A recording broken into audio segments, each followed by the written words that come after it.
structure called E8.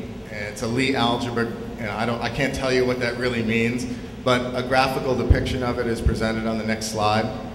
And if you are a mathematician and you're really into numbers, apparently many mathematicians think that this is one of the most beautiful mathematical structures in existence. And essentially it's multidimensional, and what he did was plot many of the properties of the known particles against these points on this geometric pattern and against its dimensions. And it turns out that they plot against many of them, and there's a few holes which would also be the places that he would predict the discovery of new particles. So I guess if the CERN collider ever gets up and running, there may be a possibility that some of these empty spaces might get filled in. And if that's the case, I guess he's going to become a very famous guy pretty fast. But right now, it's kind of a new theory, and there's a lot that remains to be discovered about it. Do you have any comments on this particular theory, Carlos? Well, if he's right, then definitely he's going to get like 3 Nobel Prizes or something. I'm not too familiar with the details of with the general ideas. I am. I'd rather talk about, this particular thing after the panel discussion. But I wanted to say something a little more general, which illustrates this. So, what he's trying to do is something that we physicists, and this has to do more, I think, with the idea of this discussion or meeting, how to relate beauty or symmetry to physics. This is one particular example where we have found that the particles that we see in nature, electrons, protons, pions, etc.,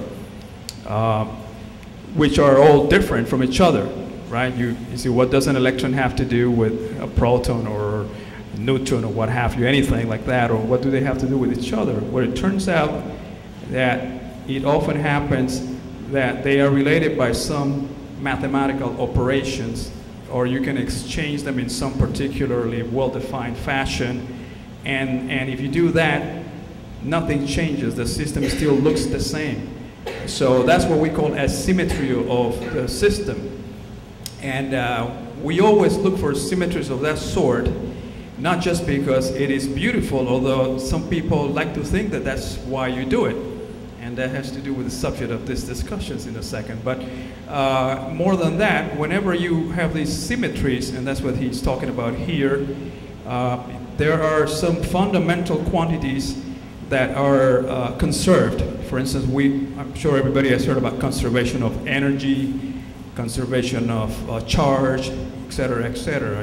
Energy cannot be destroyed or created, and things like that. Well, these conservation laws are in nature because of the existence of these symmetries. And so these conservation laws are fundamental in describing the universe and in applications, engineering, anything. So there's a direct connection again between finding symmetries among the different particles that we see in nature, mathematics that creates a beautiful mathematical structure, and then applications, to everyday life. So I just wanted to make a general. So we do that. That's a lot of what we do is look for symmetries like this one.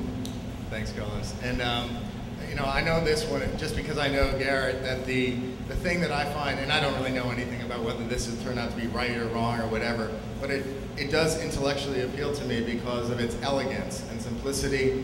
The fact that, unlike string theory that requires numerous other dimensions and all kinds of complicated mathematics that's impossible for me to conceptualize and even begin to conceptualize, this only requires the 3 dimensions of space and 1 dimension of time. So keep an eye on what's happening with that CERN collider, and we'll see what happens. I think we got one more slide, and before I go back, you blew the punchline, dude. Sorry, go back. Okay, so I just wanted to say that. This kind of thing obviously is vast and profound and mysterious, and scientists like Carlos are probing this one day at a time, but I think he would probably agree that what we don't know far exceeds what we do know. And so I just thought I'd give the universe the last comment on this as we try and probe its secrets, courtesy of the Hubble telescope. There you go. Okay, thank you.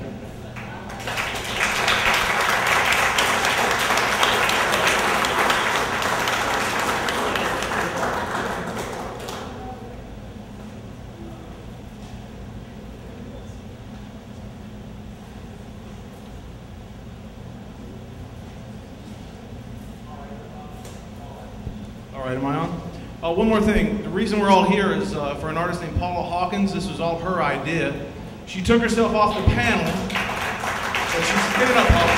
Stand up.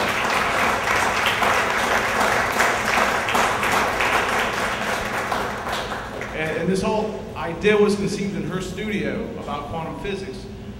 So we went from there, we went to David Brown, who had the idea of the exquisite corpse, and then from there we went to Peter Glenn and Santosh.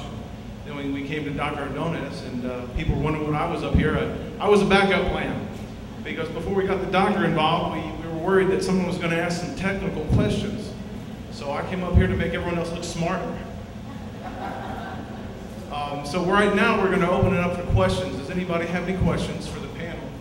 And you can direct it appropriately.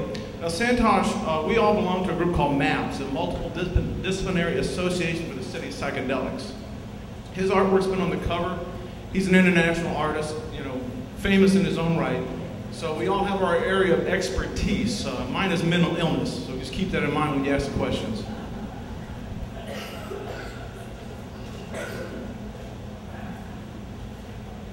Any questions in the audience? Yeah.